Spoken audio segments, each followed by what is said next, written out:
Hey everyone, how's it going? So I know I haven't done an update on the Tesla for a long time, and the reason is because I haven't taken it apart in a long time. I finally got around to taking it apart and having a look at it. So let's see what's going on here. Alrighty, so I have the Tesla already torn apart, and if you don't know, basically what happens is when you turn the Tesla on, it just shakes, it just and that's what happened pretty much when it threw me off. And I want to, shout out to EUC Chronicles. Thanks a lot for, reaching out and asking and coming up with some really good input as to what was going on with the unicycle here. I don't have it figured out, but things are looking pretty positive. So let me show you what I've found here. And basically, people were saying that they think it's a loose board, and that definitely would cause it to shake around. And a lot of people tighten up some screws, and it gets better. Honestly, I took that to heart because I noticed when I first got the unicycle, it kind of did that every now and then. And I've had this thing apart several times, and never really had a problem before until that last time. So yeah, let me show you what I found and what I think is going on here with the Tesla.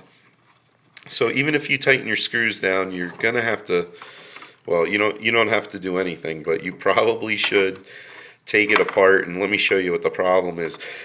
When I originally took this apart and like wiggled this around to see if there was any wiggle room, I couldn't detect any movement at all. So that's really important. But when I put a screwdriver next to it and pried on it, I saw there was a little bit of movement. Now, a lot of you are saying, well, you put a screwdriver and pry it against it.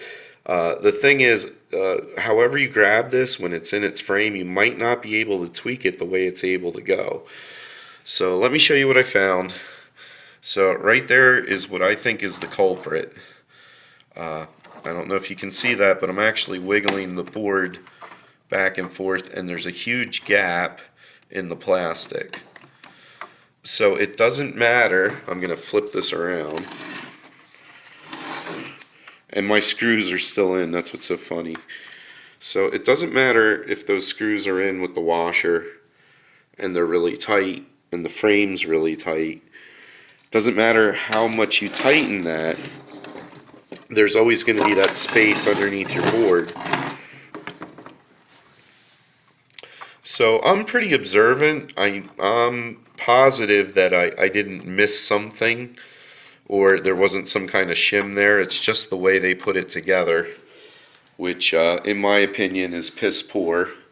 I'm not going to be too rough on them, but there's a lot of things that are a mess with this, like using these little screws. There's a lot of things that could be a lot better for how much you pay for it.